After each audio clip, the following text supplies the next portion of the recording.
Hello and welcome to Off with Their Headlines. I am Amanda Matta. And I am Meredith Constant. Thank you so much for all your love on our podcast debut on the first episode. It really means a lot to us, and we are very excited for everything to come. We have a lot of ideas. Oh, so many ideas. We were really going last night. We were really cooking. We're actually recording this. Hi, it's 2025. We're in 2024, though. We're actually in the past. Yes, we're This 2 is days past out. Meredith and Amanda coming to you. I have a seafood feast ahead of me. It is glorious. You're having like the best holiday season. I mean, it's chaotic. It's packed, but chaotic and fun. Yes. What more could you ask for? I love that. But yeah, the response has been absolutely incredible. It's really nice to see. Thank you guys for leaving reviews too, especially on Apple, leaving a 5-star review and a short little comment about the podcast is super, super helpful so we can reach an even larger audience. We also have launched our Patreon. So this is the first time that things are going to be a little different. We gave some freebies. We gave a free preview of our Patreon last episode. That was the bonus review of Royal Nanny. And what's going to happen in the future is our bonus episodes are going to go to Patreon only. And you'll see we have several tiers. They are very funny. They're all royal related. Yes. And just varying tiers that we try to make affordable and fair. But with video, what's going to happen is the video portion of this podcast is going to go on Patreon first, right when the episode drops. And also, once we have ads, manifesting ad-free content will go on Patreon. The videos will be published 1 week later to YouTube. So if you go and look for our YouTube channel, which is in the show notes, Off with Our Headlines, you can find the videos for these episodes 1 week later. So yes, that's because a little spiel, little housekeeping. We recognize that the last thing you need in 2025 is another damn subscription. So just know you're not going to miss everything if you're not on the Patreon, but we do have some goodies and some treats coming up on the Patreon if you do choose to subscribe there. It is just another way to support your girls, and every patron is so near and dear to my heart. I don't know about you, Meredith, but God, yes. I wake up in the morning and I sit at my altar and I think, and I go through the list and I read through the list of all the patrons. Yes. And I thank you. Yeah. So anyway, today is a packed episode. We don't even have time for our different little buckets to pull from content wise, because this is the biggie. We're getting right into it. You know what? We're getting right into it. We're talking about Catherine, the Princess of Wales. Let's do it. Maybe not rehashing, but we're re-examining. Yes. The year that was. I just want to say, there were some comments on not even the first episode, just on our debut, the fact that this podcast exists, saying, you guys are just so hateful about Catherine. That's why your podcast sucks. We didn't even mention her in the first episode. I think we mentioned her maybe once, but it wasn't even in passing. It wasn't even a focus, which wasn't necessarily intentional, but just kind of what happened. But yeah, so tell me you didn't listen to the podcast without telling me. But this episode is going to be Catherine focused for, I think, a good reason. It's going to be, like you said, Meredith, a re-examination of 2024. Now that we've come full circle, we're out of the heat of the moment when it comes to updates on Kate and her health and the public relations going on with her team and William's team. We're just going to take a step back and objectively, we think, examine it and see what happened, see where we are now, and kind of set the record, not even set the record straight, just set the record. And going forward, this is the timeline we will refer to if we ever need to talk about Catherine's year in 2024, a way to, just like look back on a crazy year, both for the palace and for Kate and for us. And to reemphasize what we said in our first podcast, we are thinking critically and looking critically at events, at situations, at decisions that were made. That does not mean that we are being critical necessarily of people, although there will be times where we are critical, but that doesn't equal negativity. And really what I think is still interesting and what I think we'll be able to talk about at the end prediction-wise is what occurred over the past year in terms of how the rollout of information on Catherine from the palace, from the media, how does that shape the Waleses' information going forward, the access Yes. that we have to them. And really, where is the line with privacy? Absolutely. Where is that line? So I think, oh man, this is going to be, we could literally do an entire podcast just on this topic. Literally, we could go through it step by step, and there are rabbit holes galore. And to your point about, this matters because of the way it will shape the monarchy's future. It just does. I was reflecting on this for Substack, actually. Hi, I have a Substack. It's called The Fascinator.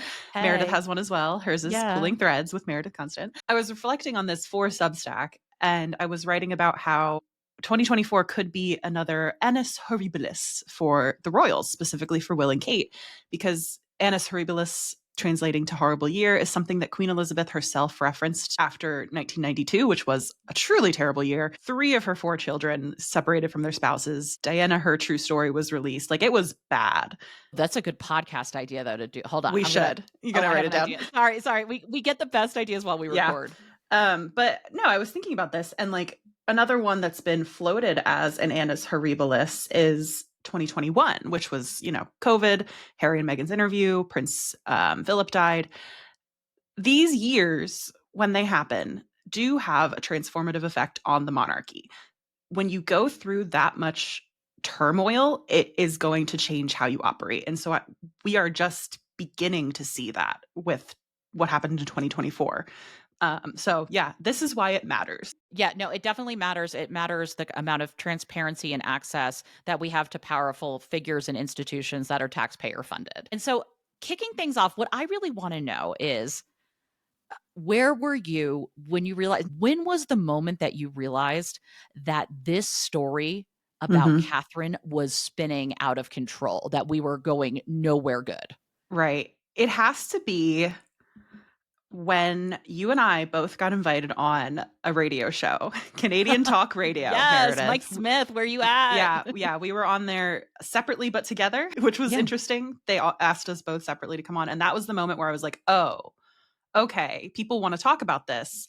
I guess we need to sit up and pay attention, because the last time that had happened was when Queen Elizabeth had passed away. The coronation of King Charles III kind of went off as expected. There weren't any pressing media requests, interview requests, but when those started coming in from people asking me to talk about Kate was when I knew, okay, like, this is a moment. Because it's not to say I didn't recognize the gravity of the situation before that, but I'm not on Twitter. I'm not engaging with a lot of the conspiracists when it comes to royal stuff. That's just not my style. No hate to anybody who does like to indulge in that, because I totally get it. But it's not how I approach, my thinking when it comes to the royals. So yeah, that was the moment for me when I got asked to go on the record and commentate about Kate.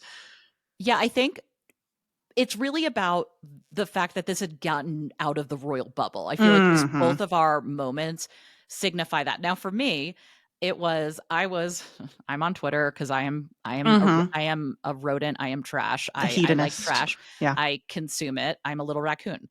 So anyway, you're in the right place. I was in Barcelona, and I was getting ready for my day. It was February 29th. So it was leap day. So it was, it's a memorable day. And I'm scrolling on Twitter, and I see that Ira Madison III, who is one of the co-hosts of Keep It, which is a podcast I absolutely love.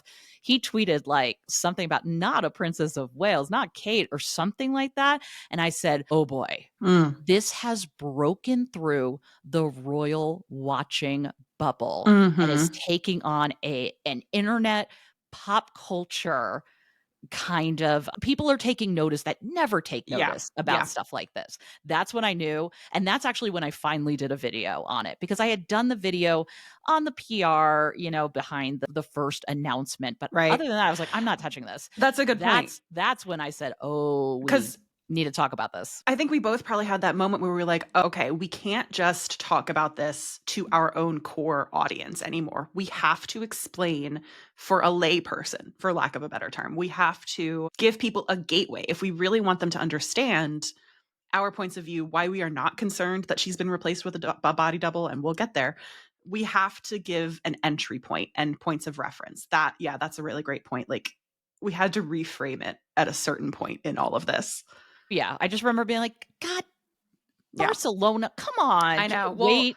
And I was in Ireland when the first press releases came out Oh, about Kate's abdominal surgery, and it was so funny.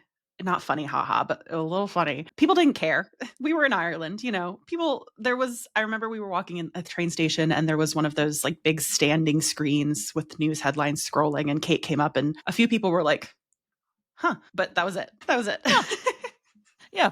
Listen, very low key. So actually, that's a perfect way to get into this. Do you want to go into just, what kind of happened timeline wise right before this press release? And then we can talk about the press release, which is really kind of our first overarching Yeah. umbrella in sort of the timeline and the big significant Mhm. points of this year.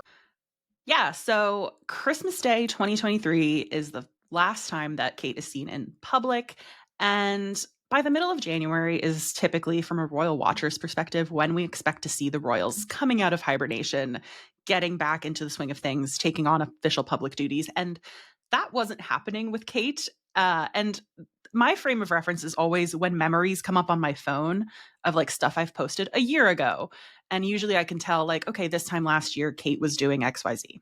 And that's kind of how time works in my head for the royals. And some memories had come up, I think, a week previously of them doing engagements, and she wasn't out in public. And I was like, this is a little weird. People were starting to chatter at this point. It's like January 15th, 16th, about when are the Waleses going to get back to work. This Christmas break's a little longer than usual. The next day, or the day of, Kensington Palace revealed in a statement that Kate had had successful planned abdominal surgery. So this is January 19th, 2024.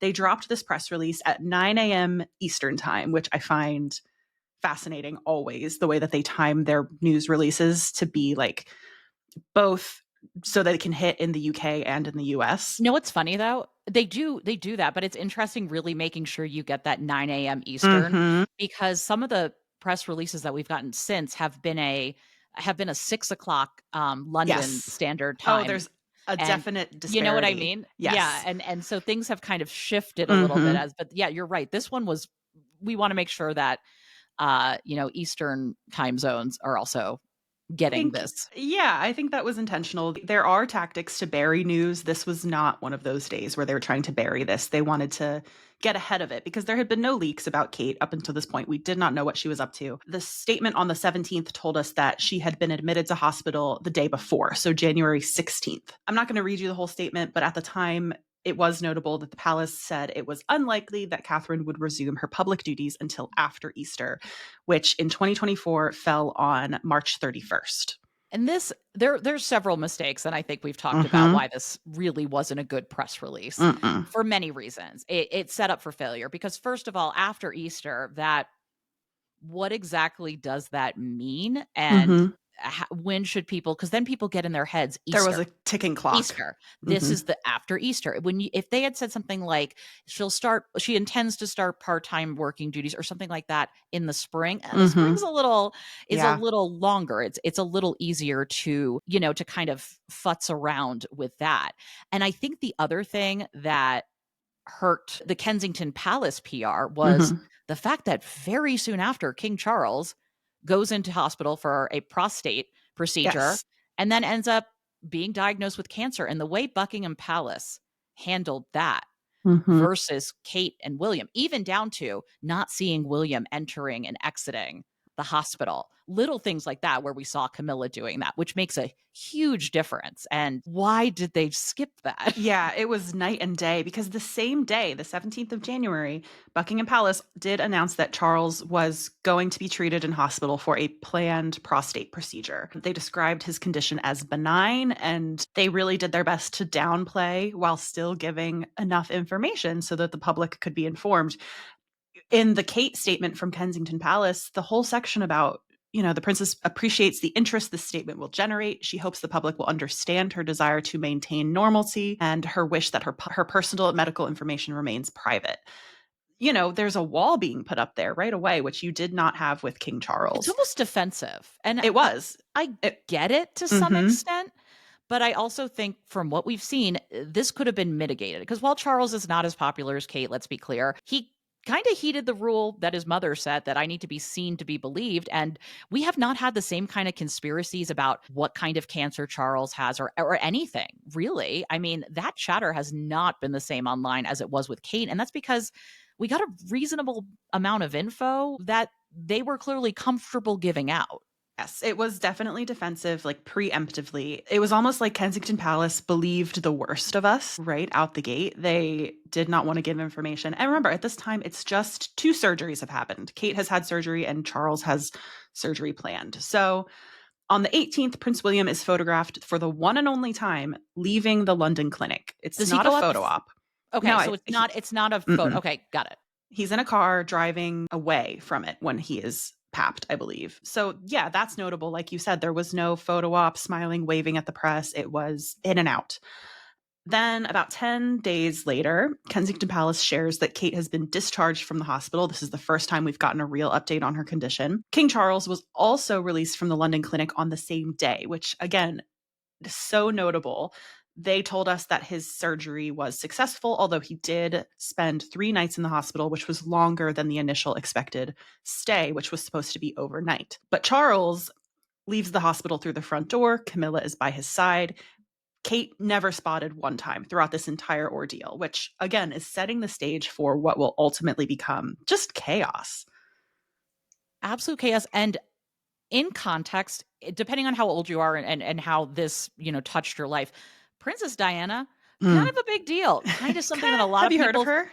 Have you heard of her? And while this is not remotely the same, the idea that suddenly we're not seeing the Princess of Wales after what happened to the previous Princess of Wales is going to kind of get people going, especially Americans, because Americans love Diana. Americans love Diana. That is their girl. They might not know anyone else, but they know Princess Diana. That is Princess Diana cottagecore fan, memorabilia is so big in the US. So it's also important to remember those touch points in considering what happened here. Yeah, absolutely. A few days later, February 5th, 2024, King Charles does go public with his cancer diagnosis. And again, we don't know the type of cancer, but it is advised that it's not prostate, which would be pretty serious. To this day, we don't know. So the handling of that, again, that would be the subject of a different podcast entirely. Maybe we can do that in February. Yeah, but Actually, writing it down. 2 days later, Prince William resumes public duties, and there is a sense that this is, okay, we're getting back on track. We're going back to normal. He schmoozes with Tom Cruise at a fundraising gala. He takes over an investiture for King Charles. He's stepping up. It's great. February 18th, William attends the BAFTA Awards. We get that picture of him with Io Adebari. Oh my gosh, that's the best photo. Cemented in my brain. I love it. And then this is where things really pop off.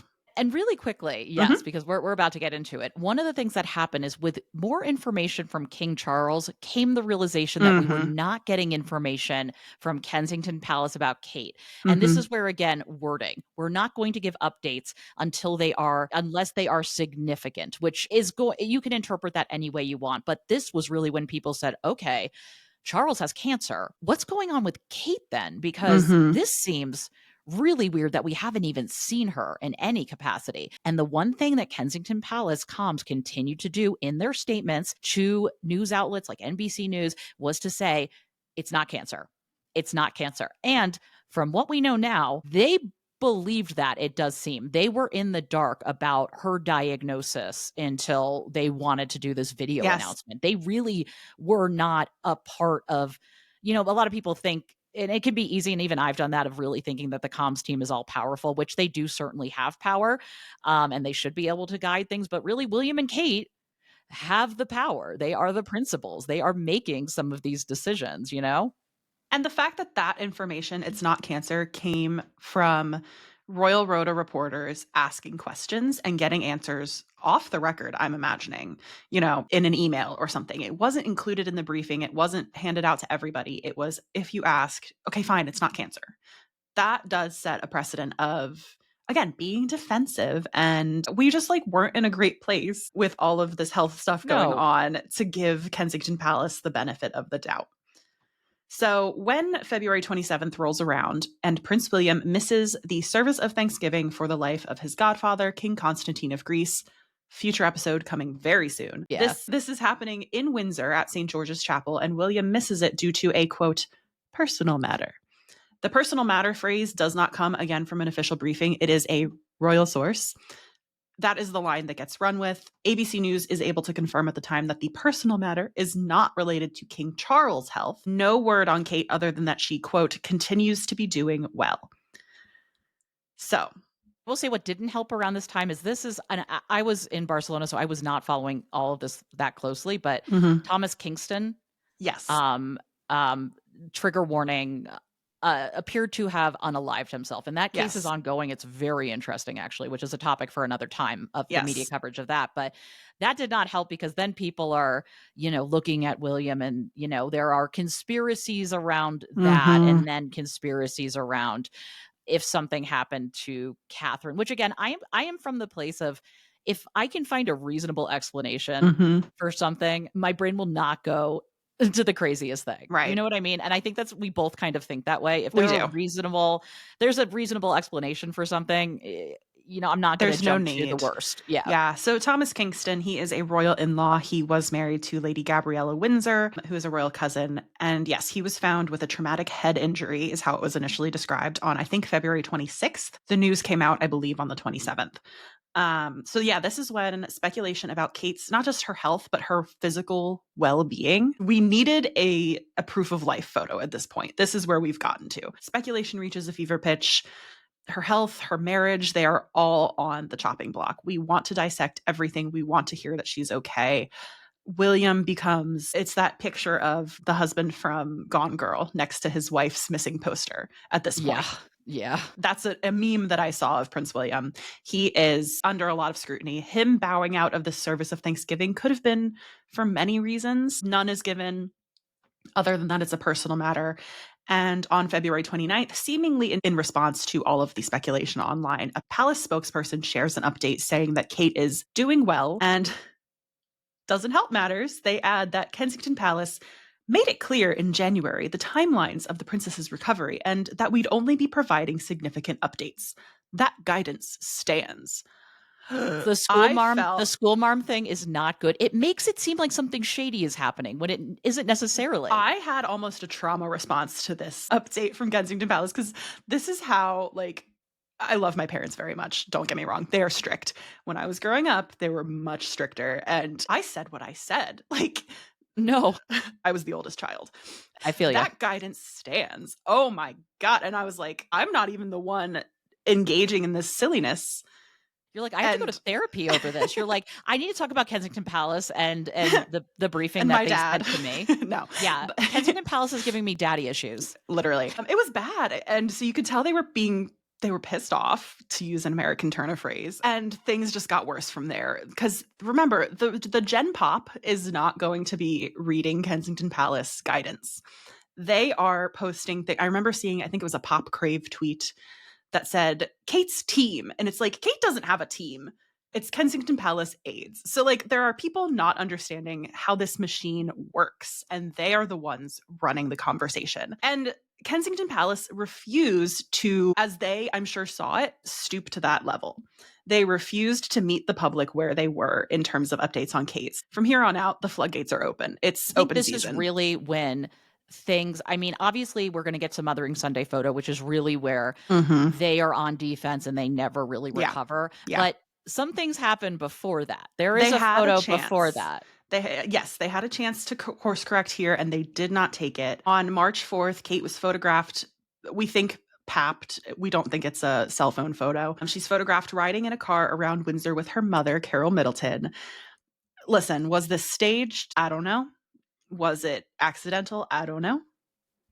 It's one of those things that I don't quite understand the movie because Backgrid captured the shot that TMZ later posted. How did they get the photo in the first place? Were they called? People love to say when it's Meghan, Backgrid is always on speed dial. Right. So who's calling for this, or did they? And also, why is it so blurry compared to other shots? Because there's no reason they couldn't get a clear. It just made things worse.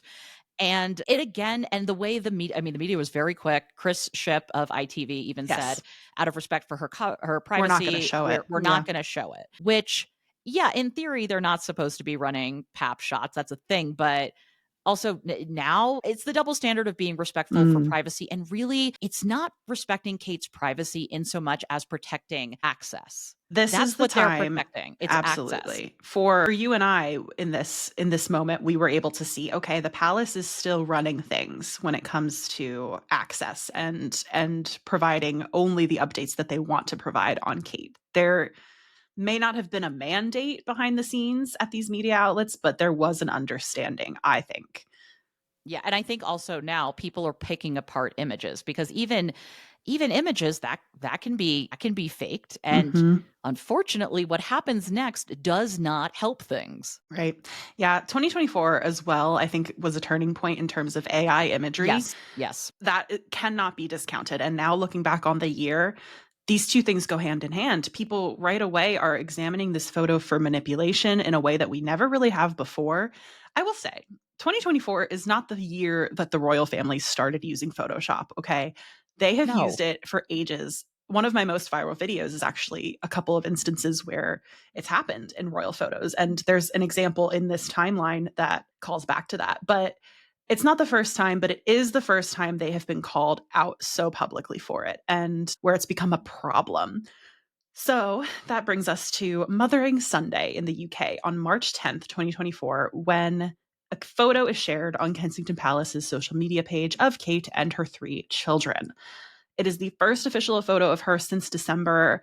Prince William is credited as the photographer, and very quickly, there are claims that this photo has been altered. Some even call it a quote, out and out forgery stitched together from a selection of old photos. What was your first reaction to this photo? My first reaction was there's something weird about this photo, You and can I see it, even you if you can can't see it, pinpoint it. but I just in my mind I said they couldn't. They Really, wouldn't. when you have wire services like the AP and others, Reuters, when they put out a kill notice, I spoke to my friend Mm-hmm. who is works for NPR, has her own podcast, journalist. She said, I cannot think of a time where I saw every major international news agency put a kill notice on a photo, which is to say, they are telling outlets, do not use this photo. This photo does not meet our standards when it comes to editing. That happened the same day that the photo was released, March 10th. International photo agencies retract it. The AP's guidance on the photo is that the source had manipulated the image in a way that does not meet their photo standards. There's no real specifics given, but people quickly start to zoom in. They can circle areas. Charlotte's sleeve is a big Yep. one. Louis also seems to have been treated to some manipulation, but then Kate's face right at the center of the photo. And this is, I think, the uncanny part of it. When you look at it, you can kind of see it's just not quite united with the rest of the photo in the way you would expect from a genuine photograph to be. So there's so much speculation on what's been done to this picture. We never know. We You know will what's never find interesting? out. And know what's interesting actually at the time, this was when you could tell the Royal Rota doesn't really know how to report on this because Mm. even domestic Royal Rota Captain Rebecca English for the Daily Mail tweets out that while there's no doubt, well, okay, listen, we're still protecting. She goes, while there is no doubt to the authenticity of the photo, LOL, it does nothing to dampen the ridiculous online conspiracy theories swirling around the princess. So again, it's like nothing to see here. But also what we find out in some of those articles was that usually when there is an official photo released, it will be embargoed and the press will receive it early. Like Kate in the tree in the forest, her Evermore photo from later in the year with her update. The press got that a couple days earlier and they knew Mm-hmm. when they could use it, which is why you'll see articles come out immediately when news drops because they already have the information. They've gotten the briefing notes. This photo was not the case. They did not receive this photo early. It was sent out last minute. And the fact that they ended up, Kensington Palace, tweeting out from Kate, as far as we know, that's how it was signed, Mm-hmm. that, oops, I was playing with Photoshop. Sorry.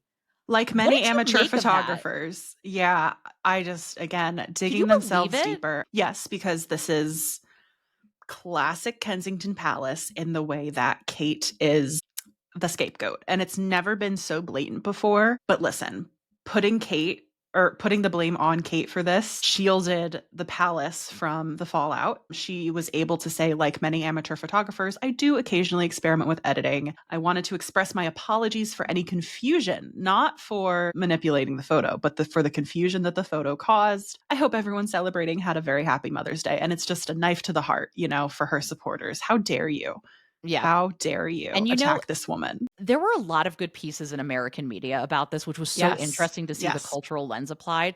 And there was one in The Cut from Tanya Gold, and she wrote about the fact that it's not suited or agile enough for the current state of news media. Mm-mm. Another piece, Anne Helen Peterson, who's a big culture critic, wrote, perhaps more accurately, as a story long agreed upon between those in power and those who benefit from it, between those who put on the costume and those who reveled in the distraction, between those who drew the curtain and those who politely turned the other way.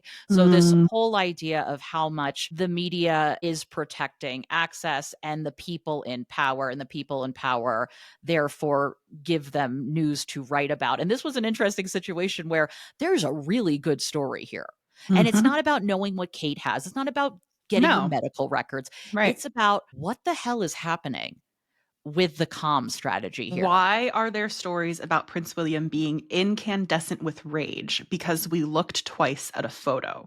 Why is that so offensive to Kensington Palace that we can't even question what is being presented to us when this is an institution built on imagery being strategic and deployed for their uses? And I have so what a happens? degree Sorry. in this, Meredith. You No, have- it's fine. Yes, girl. People go to school to study what they are currently doing. And the fact that they think, and again, it's not about Kate, but the fact that the palace and the team who handles these types of crises think that it's sufficient to say, oops, the sick mom of 3 was messing around on Photoshop. Sorry. Like, they think that that is sufficient explanation. Boggles the mind. Because now even more so, it's we need to see a photo of Kate because this is disturbing now. What ends up happening, though, pretty quickly is we start to see the royal rota kind of circle the wagons, especially Roya Nika of the Sunday Times, who tends to have pretty favorable writings about the whales and seems to have ins with them. And the title is Kate Could Address Health Mystery at Public Engagement, says Friends.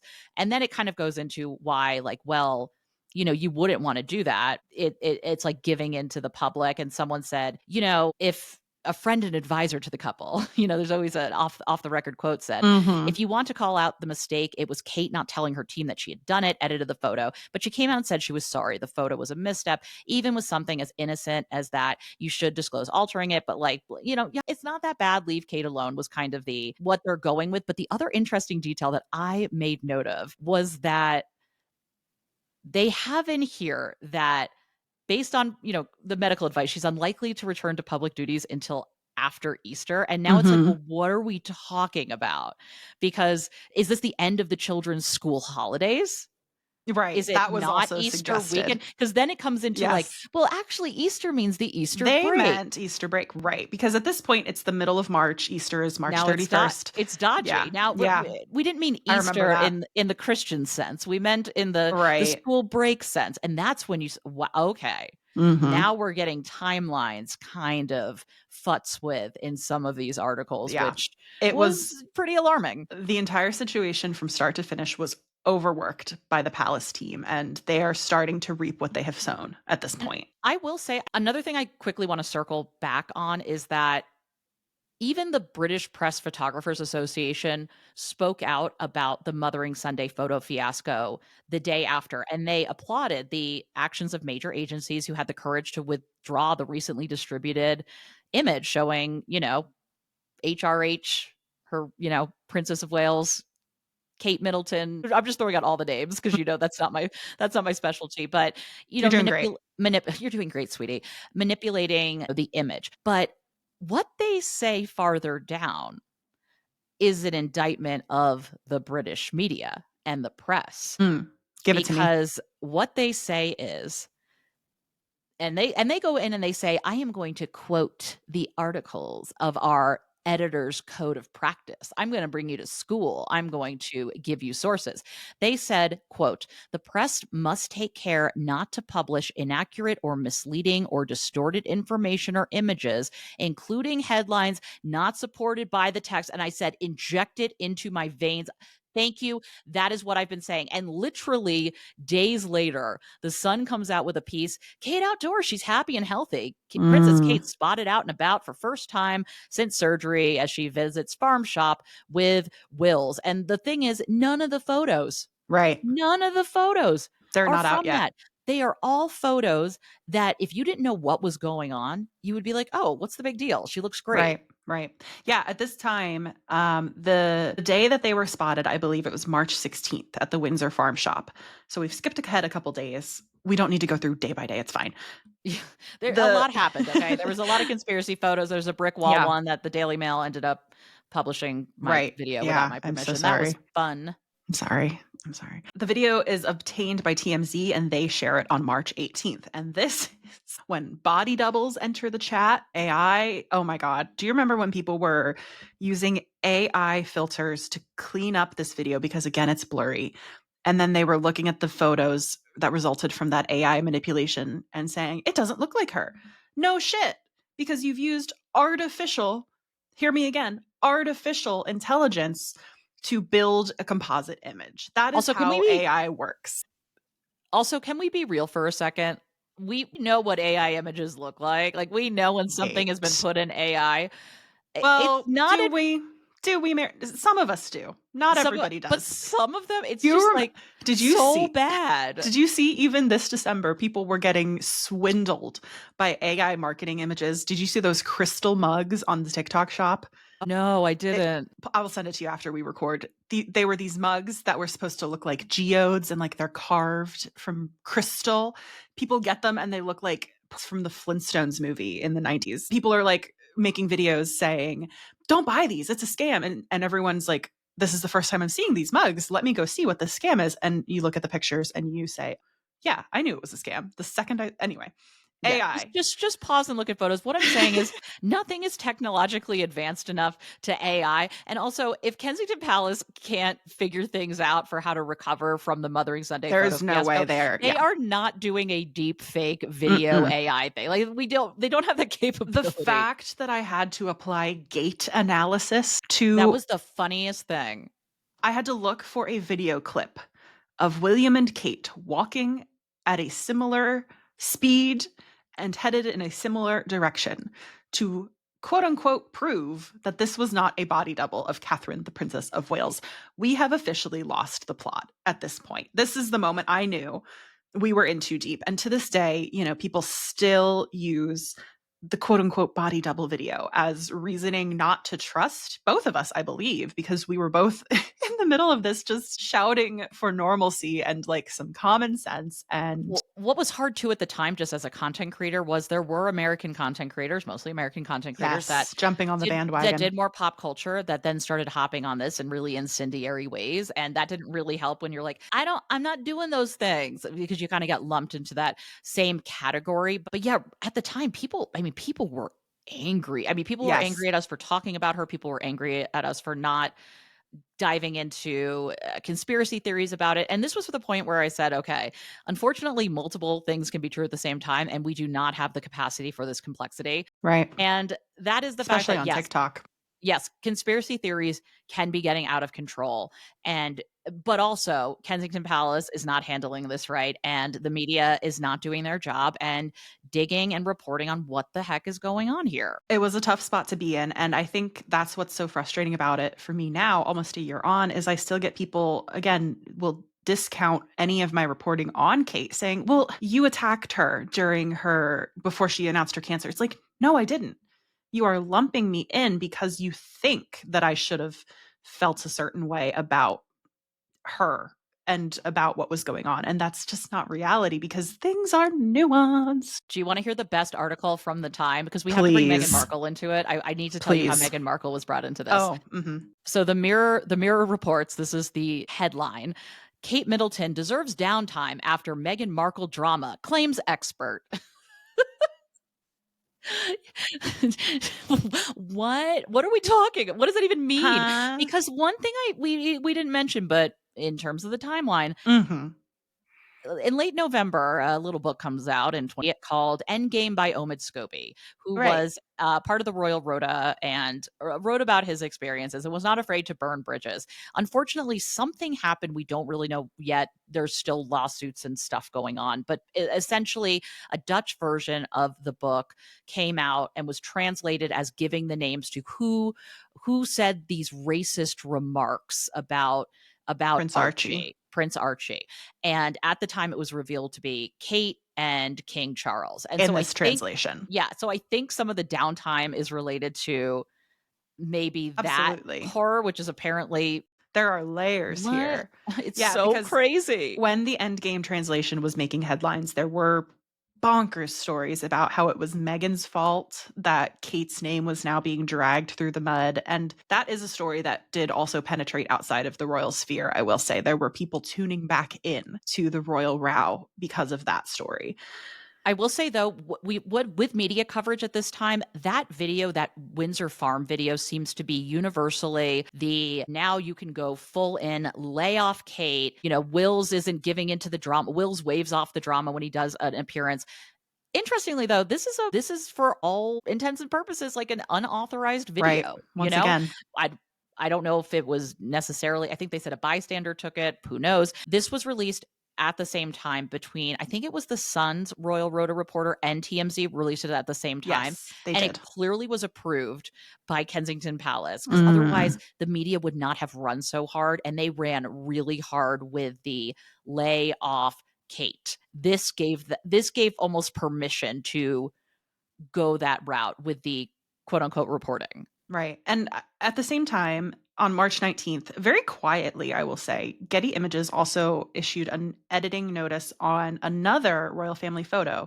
Not current, but previously released by Kensington Palace. It showed Queen Elizabeth II with a group of her great grandchildren. And this is a photo that was originally released to the public by, I think, KP's team. And it was taken by Kate. It showed most of the great grandchildren. Poor Lady Louise and James, then Viscount Severn, are also included, even though they are grandchildren. They're not great grandchildren. I always think it's funny when they get lumped in with the younger ones. Oh, I know. It did not have Prince Archie and Princess Lilibet, and it was released in 2022 by Kate. A lot of people at the time thought it was a middle finger to the Sussex family. Now, after the fact, Getty Images is saying that this photo also has been digitally enhanced at its source. The palace has still not commented on this, but the media outside of the royal rotosphere is still not letting up on the Wales family's communications, on palace communications. And that is one of the changes that I think we will see going forward yes. in how images get handed from the palace to the public. It cannot be overstated how big of a deal it is to put a kill notice on a photo. We're Mm-hmm. talking, this is stuff that happens from North Korea. Right. Photography images that they get. This is a massive deal. So it will be interesting to see, you know, not only obviously the US and the UK cover the royals differently, but how this added layer of, well, can we trust what we're seeing is added to Mm-hmm. it. But all of this happens and We're um still in March, by the way. we are still in March. We haven't even gotten through March, but this is the point where we find out later that Catherine has surprised really the comms team in giving her diagnosis and wants to film a video with the BBC to release this. And they literally had like I think it was a 2-day Yeah, a lead lead time time. from announcing it to publishing this video, which comes out on March 22nd, 2024, where Catherine is sitting on a bench and she Mm. announces her diagnosis, which of course makes things even more confusing, which I'll let you get into. But first of all, I want to say, so I got this I found out this information early, Yes. and I remember finding out, like, something is going on, and I texted you, Mm-hmm. "Something is going on. We're gonna get something from the palace today." And I thought it was unfortunately gonna be King Charles. I was like, "Oh, man, this is gonna be bad." And then when I found out that it was Kate and it was cancer, my Right. jaw dropped, and I told you because we broke the news. Correspond. We broke the news on TikTok Yes, essentially we because did. Yes. we had the news, and we won't get into it, but the backlash to us personally was Mm. horrific. Yeah. Really ugly stuff, because this is really when people then said, How dare dare you? all of you? And this I really hope you feel awful about yourself a now. total, a total shitstorm at this point. Yeah, it really was. And looking back, would I have done anything differently? No, because if you've forgotten, you and I were again defending Kate and her humanity essentially against these conspiracy theories, saying, no, it's not body doubles. No, it's not AI. Like, she does just want to rest. Like, that I truly believe. So, was that criticism unfair? Absolutely. So, March 22nd, Kate reveals that tests after her planned abdominal surgery had showed cancer had been present. Again, very careful wording is going on here. Her medical team therefore advised that she should undergo a course of preventative chemotherapy. Very careful wording going on here as well. And Kate advises that she is, quote, now in the early stages of that treatment. So this is recent, the cancer discovery, allegedly.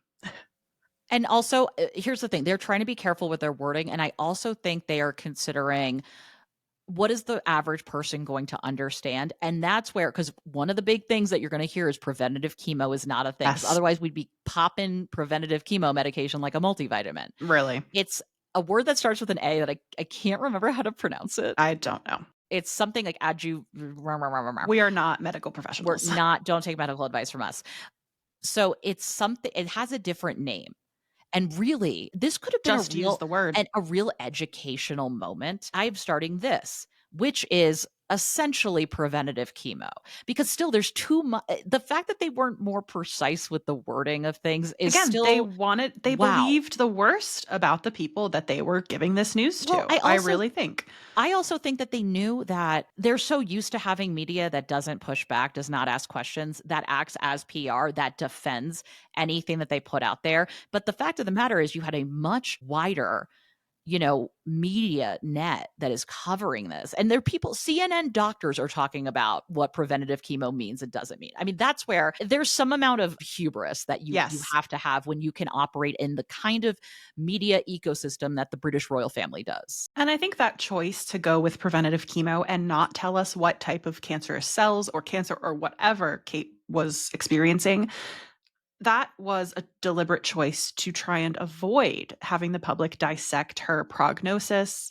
same as it was with Charles. We don't know what kind of cancer Charles has, I think, because they don't want diagrams and experts on TV dissecting the outcome of these procedures that they're undergoing.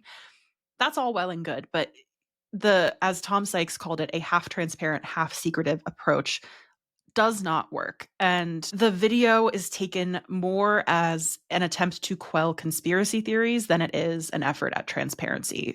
And very quickly turns, and it does what it's intended, in that there is Yes. a massive backlash Yes. against social media and the way social media has treated Kate. Shame. And while there is certainly merit to some of that, there was also a large majority of people that were like, this feels really bad and icky how things are being handled here, Mhm. and people are genuinely concerned about what the heck is going on. You do still have some people doubling down, Yep. which was also icky, I will say.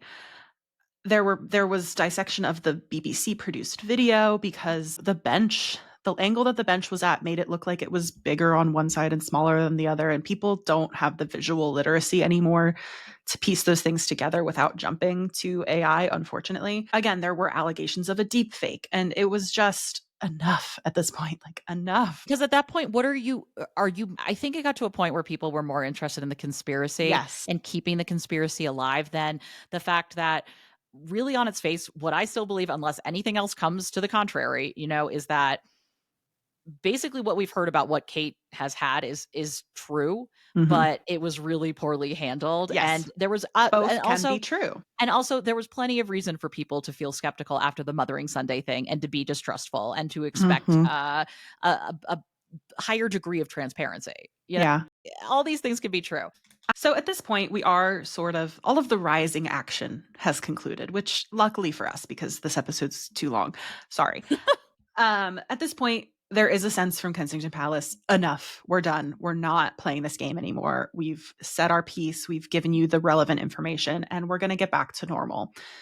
So after Easter, the deadline for Kate to resume public duties that we have all had in our minds comes and goes. By the middle of June, there is still no appearance from Kate, but she does put out another social media message and a photo saying she is making good progress amid her chemotherapy, but is not out of the woods yet.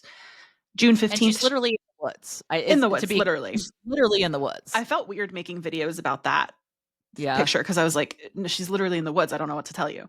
So June 15th, she does come outside for the first time. She joins the royal family at Trooping the Color. There are some lingering cries of body double. Nobody can really do it anymore at this point. We've seen her. She's out. She's walking. She's talking. Right. In June, you do have some reports that are quickly squashed by the palace that Kate was receiving treatment in America at MD Anderson in Texas. I will say, I have been getting this tip since the spring. Really? I don't know if you got that tip at all. I heard some things about it, but I was at that point where I was like, I'm done. At this point, I was actually taking a break for personal reasons. So that's why I'm like, yes. What happened here? Yeah, it was interesting because the rumors had been bubbling for a while, and then they kind of came out because somebody posted it on Reddit, and I guess it just captured people's attentions. I was in Scotland, and I remember having to jump on and talk about this because it was starting to come to the surface. Kensington Palace almost immediately and very quietly described the rumor as false to the Houston Chronicle. Very interesting choice. They advised that she was not being treated at the MD Anderson Cancer Center in Houston. Obviously, hospital representatives could not confirm or deny.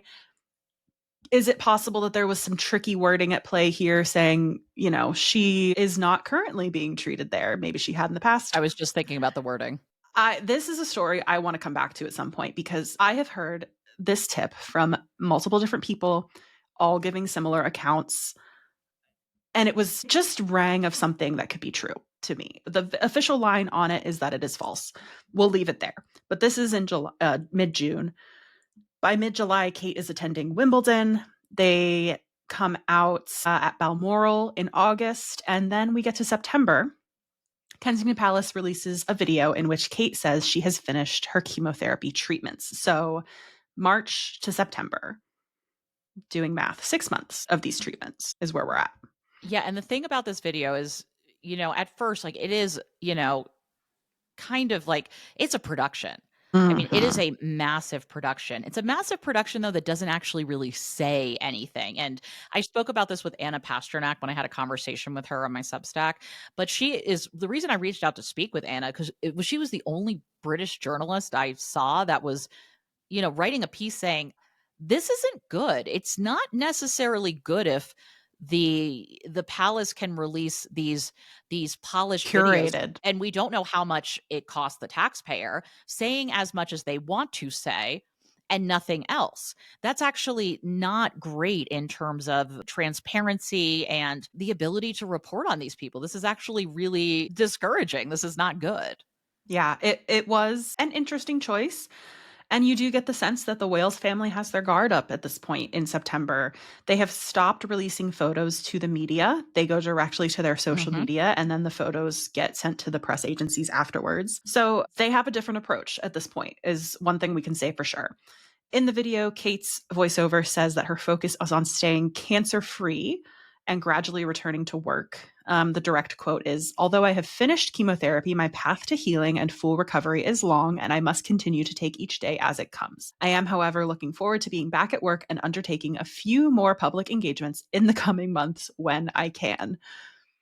Again, an overworked statement saying so little with so many words. So many words. Again, it's a moment to reflect on, look at how you've treated us. Because she says, the last 9 months have been incredibly tough for us as a family. Life, as you know, it can change in an instant, and we have had to find a way to navigate the stormy waters and road unknown. So there are a lot of takeaways you can glean from this video, but the one that people examined was Kate describing herself as cancer-free. Yeah. Because people assume that means she's cancer-free. Kensington Palace follows up by advising the media not to use the word cancer-free. I still don't know what she meant when she said cancer-free or why we're not supposed to use that term. It is There is a difference. Wild. It's wild. And also another thing where optics, you should have thought about this, is she kind of Yeah. does this. Anyone else who is experiencing cancer, I'm with you, basically like Mhm. metaphorically holding your hand. And Oh, we haven't even talked about this. people were like, "Ma'am, Yeah. most of us still had to work through this." And there were Don't have so many 4 homes. there were Yeah. so many opportunities to word that differently or to give a big donation to Right. whatever. Like there were so many ways to make Missed this a opportunities. big PR, but it just sounded tone deaf. Mhm. Yeah, and yeah, it just suggests this disconnect between what the palace wants to tell us and what the public actually wants to know. And that is again something I think we'll have to reckon with in the coming years. I don't know. There is some pushback against the cancer-free language. There is also a phrase introduced that will continue to haunt Kensington Palace, which is precancerous cells. When Rhianna Mills, a senior royal editor for Sky News, uses that phrase on air. This is a report that the palace has since cleaned up. They have gotten that segment on Sky News scrubbed from the internet. Not great, not great for No, historical records. This is not not good. at all. I think we did we discuss this on Substack I think we might ourselves? have. I think there is a video Yeah, of us how this talking is about this. real bad. I Not can't great. remember. Somewhere. Yeah, so apparently journalists contacted Kensington Palace to see, hey, what's up with this precancerous cells language handed in a briefing to Sky News or what? And Kensington Palace says, nope, that phrase was never used by us. It's not accurate. And I'm just begging. If she's not cancer free, if she didn't have precancerous cells, just give us some positive language that we can use at this point. It is I think it might surprise people how inept this Right. And it's can really and I be. want to say I don't say that out of a place of I need to know what Kate has. Yeah, But no. at this point, when you have so many narratives coming out of this palace conflicting with one another, I need some clarity for my And own sanity. the fact that after this many months, you have not gotten to a place where you say, "Okay, we're in crisis PR mode. This is the official list of things that we are going to use and say and not say." It's remarkable the Mhm. lessons that they haven't learned. Haven't learned. Besides the Because fact that they don't actually really need to learn lessons because right. as of right now, the media is still willing to run with whatever they say or whatever they want out there. Yeah. And if it is Kate's wish that her medical information remain private, that she is able to lay low to recover, it is her team's job to make that happen. Full stop. It is not Yes. Kate's fault that we are here. It is her team and William's team and the palace aides, etc., the men in gray. It is their fault that this happened. It could have been handled differently. It could have been handled better. And it ultimately does, for many people, reflect badly on Kate herself. I'm not saying Yeah. for you and I, Yeah, but and that she's the visible person in this situation. I think that's definitely true, and I think there's a ton of responsibility of those people to basically lead and kind of control their principles, but Mhm. I think one thing I learned this year that I didn't expect is that sometimes the principals have more power than we necessarily think, Yeah. like with the Photoshop, thing, and so that's something too, but it still doesn't mean there's still a communications team that should be handling this better.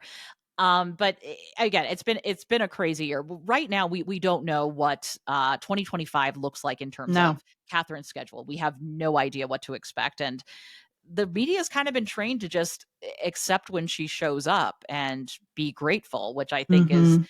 interesting given what does all of this mean long term for the monarchy, for the Waleses, for privacy. What does this look like? Yeah, I wish I knew. December 2024, it was sort of a nice full circle moment. Kate came out for her carol service in London. She appeared with the family on Christmas Day.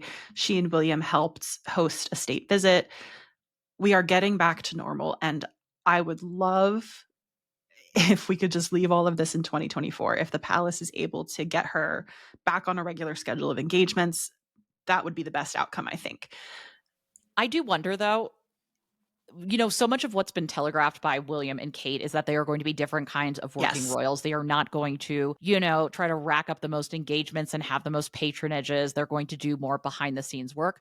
I don't necessarily disagree with that. I think it's kind of hard It when is hard. reports about you for the first like 10 years were that you were work shy.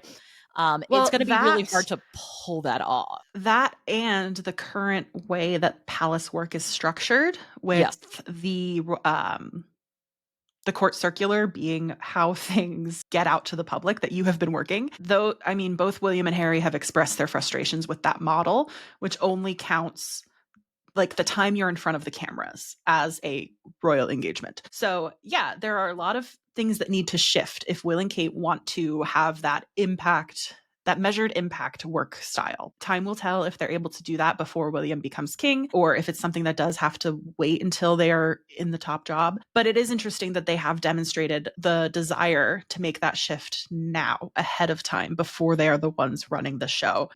I'm chalking this up for a future episode.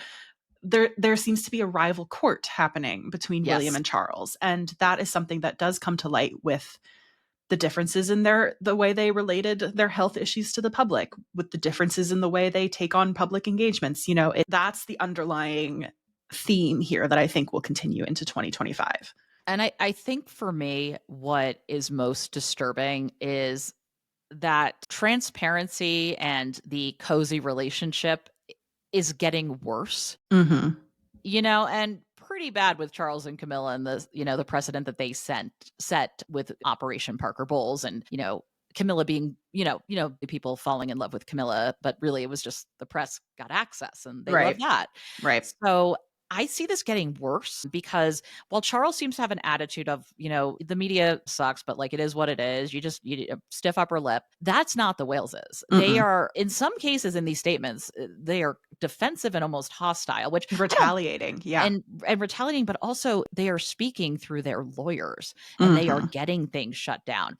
And I think if anything, I think this past year has really demonstrated that the transparency and any hope of a free and fair press when it comes to royal reporting and reporting on powerful institutions, this is not just silly royal stuff, is getting worse. This is really the media, the British, most of royal reporting, especially the Royal Rota, closed ranks around Kensington Palace and did not hold them accountable and conflated attacks on Kate online and conspiracy theories with actual genuine questions that should have been reported on. Yeah. And I also think what's interesting, and we spoke about this briefly, but we're going to circle back to it, is a story that happened related to privacy, specifically medical privacy, that fell through the cracks. Do you want to give a little overview of that?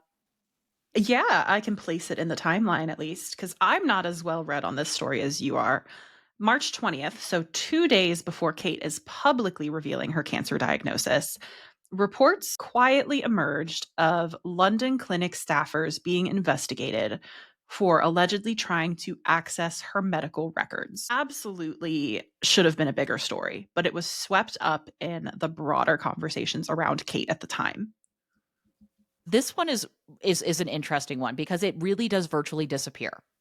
The story disappears. This is a massive story. If there was a data breach of medical records, not just for the Princess of Wales, but for other celebrities, anybody, because the London clinic is a very bougie facility, right? This is a big deal. This is huge. This should be a massive story. And the Mirror does break the story on March 19th, 2024. Russell Myers is the royal editor, so he's the Royal Rota representative at the time. What's interesting is he says, an insider said hospital bosses contacted Kensington Palace and that there would be a full investigation into the matter. Now, one of the things I always think of is who would have given this information to Myers and what was the impetus for it? What was it to say, this is getting out of hand, people are now trying to break into Kate's medical records? What is going on here? And then the other thing that gets kind of weird is that Kensington Palace, basically on follow-up questions of what are you guys going to do about this? This is serious. You've been talking about what a big deal respecting privacy is. Like, what are you going to do?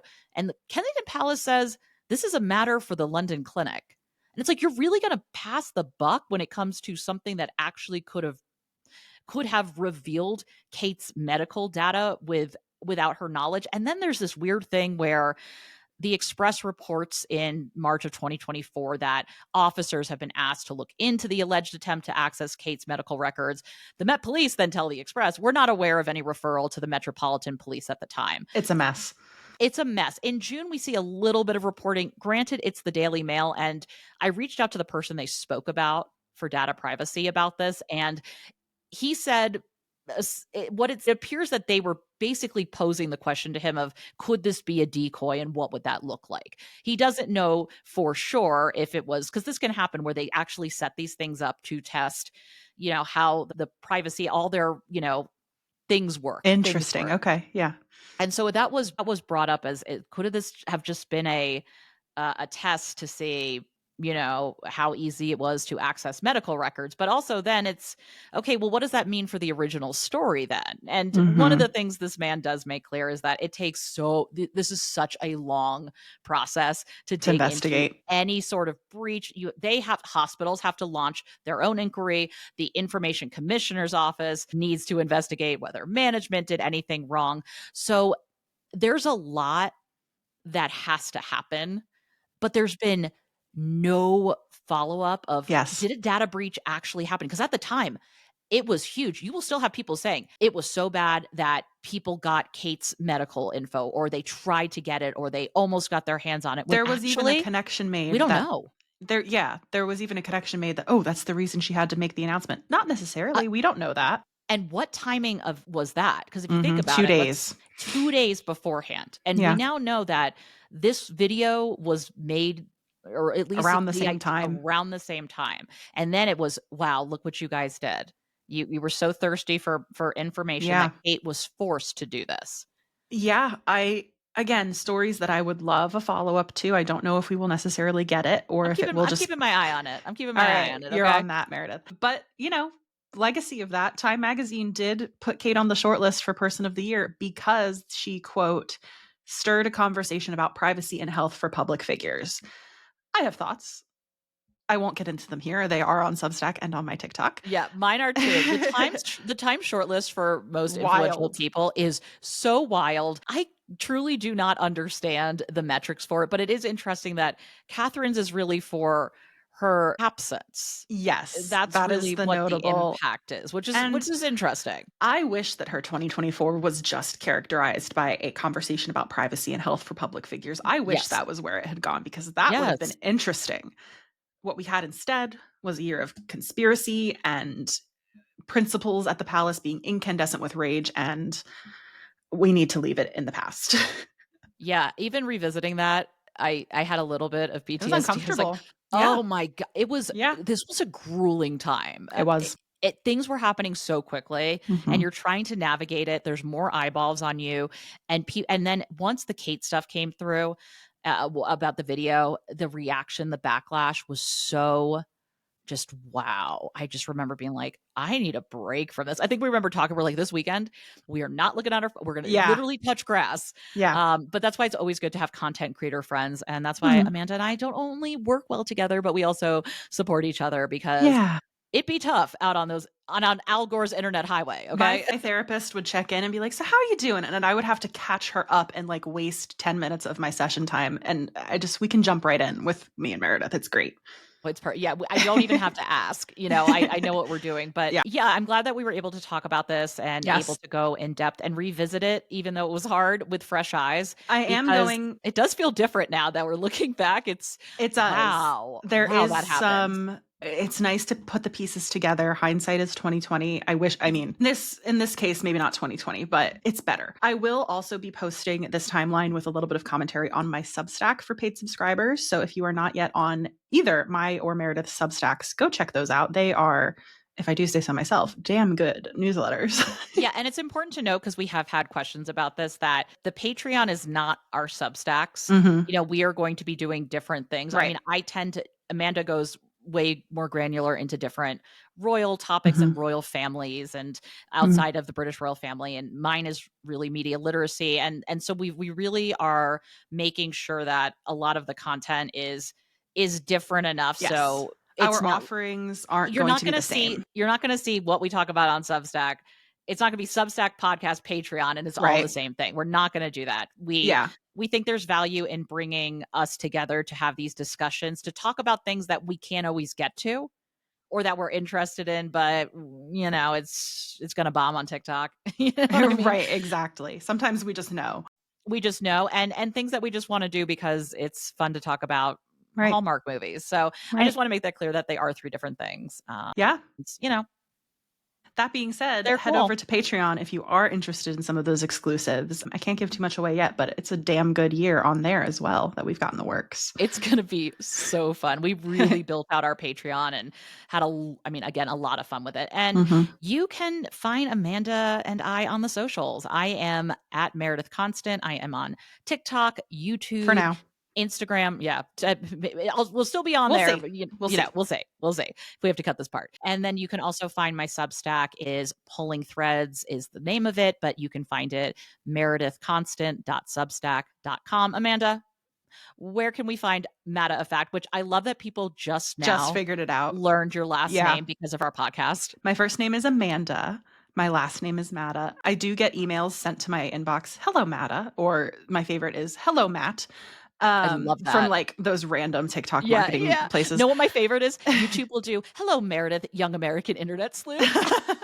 Yeah. So any of those things will bring me up. So at Matter of Fact on TikTok and Instagram. You can also listen to me on the Art of History podcast, which is my side project. And I am on Substack at The Fascinator or matteroffact.substack.com. Everything is also linked in the show notes for you, as is our YouTube, where you can watch the video version of this podcast 1 week after it drops. On our Patreon, you can get the video episode right away once you subscribe. So thank you again so much for listening. We are very excited to be kicking off 2025 with you, and let us know your thoughts. If you have questions, concerns, you can send us an email. I believe that's in the show notes as well, offwiththeirheadlines at gmail.com. And if there's something you want us to cover, let us know. You know, we're always open to details. I have 4 topics that I wrote down during this episode. It's amazing. We have the best brainstorm session with all of you guys. So until next time. I don't know. See ya. We're gonna work on our outro.